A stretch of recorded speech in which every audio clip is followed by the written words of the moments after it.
Halal food, as most people know it, chicken and lamb over rice with a healthy helping of white sauce, began here in the heart of Midtown Manhattan in a hot dog cart, serving cab drivers food that is an American twist on what they know from home. Fast forward 25 years, and Halal Guys is now a global empire with millions of customers served.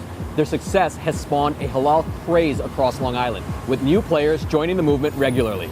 Here, it's also a family affair.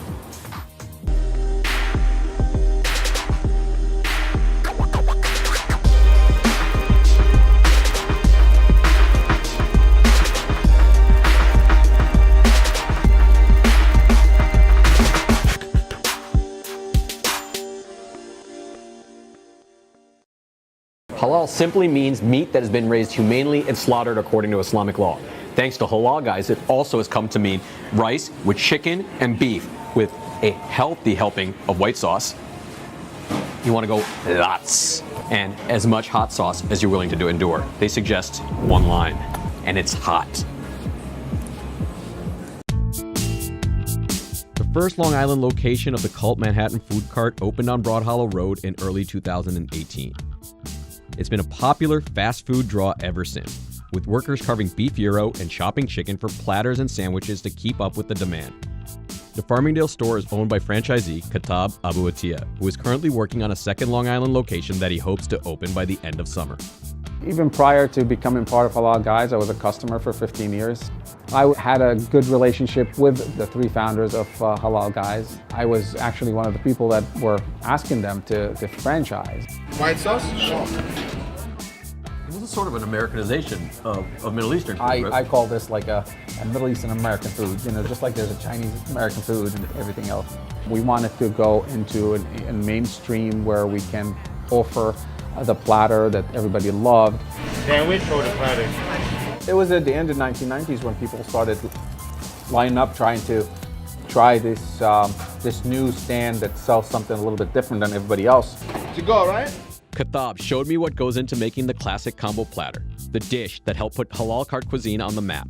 The white sauce here is one that was invented in New York City in the cart. Okay, that's what I thought. And then our secret spices. I won't fry. And then what about hot sauce? Hot sauce, we usually go with only one line, like this. Okay. And that's more than enough. The white sauce is our secret sauce.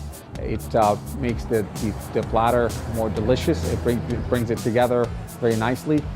Think about the hottest sauce that you had. This is another like 5 degrees higher. Now, can you get French fries on a platter if you absolutely. want? We have people that actually put it on top like this, or we have people that substitute the rice with fries. Fries on top is Middle Eastern. Yes. Fries on the bottom, that's American. That's right. And I got the gyro sandwich on the fly, please. Is it funny to you that halal food goes from being something so religious to becoming essentially a type of cuisine, if you will? It is amazing that it talks about our the diversity, how we are all melting pot, that people want to and willing and want to try something different. Peppers and onions are free. Olives are being spicy and extra. Tabbouleh, hummus, baba ganoush, that are extra. I was raised in America, but I came from Afghanistan. So our culture and our traditions, more than religion, stays with us. And we're very family oriented. We come from a big family. My father was always the leader. He literally got his brothers and they united, let's save up, let's create a budget. They ended up buying the store they were working in. I think Long Island happened by accident.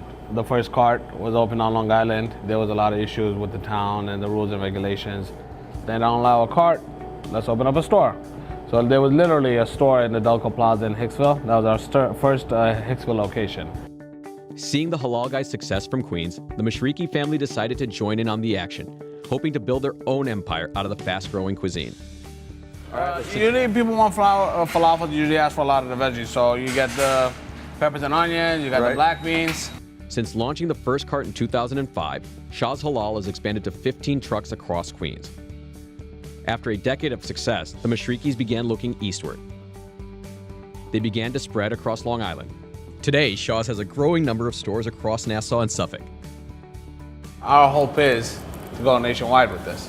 So we're congesting Long Island, and hopefully from there, other states. As the success of carts becomes the newest fast food option on Long Island, it is most likely Shaw's that is providing the ingredients. Everything's temperature controlled, and everything gets locked in. What time it comes in, what time it goes out, what time it gets processed. It's important for us to make sure that we have a main hub that all the source that we can source out to the restaurant.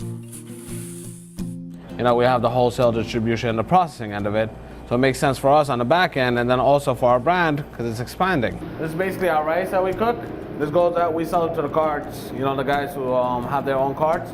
So it gets cooked here, again, with our recipe, with our ingredients. Shaw's is taking business a step further by providing halal ingredients to other stores and trucks across Long Island.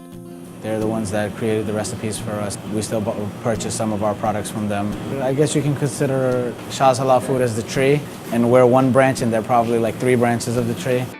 Naz's Halal in North Babylon is an example of a branch that makes up this fast-growing halal tree. Deer Park Avenue, as many people know, is the home of most fast food locations. When we were looking for our first location, I knew exactly where I wanted to go. Now Long Island in general is becoming like what Queens used to be. So tell me about this special fish So this gyro is, that you have. Grandma's famous recipe. Grandma's favorite recipe. We actually used to use this recipe in our chicken stores back in the late 80s, early 90s. The fish was something new. I'm sure a lot of people haven't had fish gyros, but we put that in. First time here? Yes. Some people are reluctant, and if that's what's stopping them, then that's what we need to cater to. We need to make sure that we give them that opportunity. They want food in a brick and mortar, and we make the brick and mortar. 3 lamb gyros, baklava. Would you like any sauces on the side? Thank you so much. Another branch of Shaw's Tree is located in Hicksville on Route 107 at Hamza and Medina. Walk inside and you're transported to the streets of Queens, where it all began, giving you an authentic food truck experience complete with graffiti-marked walls and a counter that's designed to look like a food truck. One day a customer walked in and I had markers over here and he said, "Do you mind if I sign?" I said, "Go ahead, you'll be part of the Hamza and Medina Halal food family." No, you can put some more. More? Yeah, customers love the white sauce. Throw some on the salad. Yes. There you go. So the customers can get the feeling that they're still waiting for a food truck outside. So that's what we basically did. We took a food cart and we took it inside. Where else can you really get a platter for $6 or $7? Now we want to crisp it a little? We're gonna, before we crisp it, let's mix it up. Mix it up. Yeah. This Yeah. halal food cart craze is like one massive extended family. One big family. The dynasty that Shaw's has built across Long Island has roots that go beyond the food scene. It's a lineage that celebrates the American dream for one particular family. We have a big family, yeah. We come, if you actually Google our last name, it's huge. Salim from Hamza Medina, he's my first cousin. Kareem, he lives in Long Island. He teaches in Queens. We grew up together, and so any opportunity that becomes available to one of us, we immediately let our family know, and it's because all of us want to pursue the same thing at times. Sometimes it becomes an issue, but for the most part, it stays within the family. So we try to keep those things separate, and even though it's a part of our family, it's a part of who we are. The Mashriki family escaped Afghanistan during the Cold War, finding a home in New York. Khalid's grandma came to America with the dream of a better life for her family.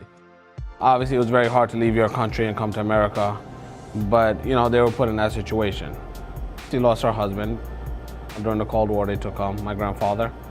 That's really our pride of our family. When they came here, I think it was a struggle for them. Were they thinking about an American dream? I don't think so. Were they thinking just to make it? Yes. Maybe we should cook something in the back. Huh? We're living the American dream for them, I think. They sacrificed a lot for us. Do we have a set goal? How many stores? No, but maybe we'll have another 20, 30 stores open. We're planning and we are looking to go beyond Suffolk County. Hopefully in 50 years, it'll be just like on every corner in New York, you find a Chinese food restaurant, you'll be able to find a halal restaurant. Whoever told you to come here and try the chicken and lamb, that's a good friend. You should keep that friend.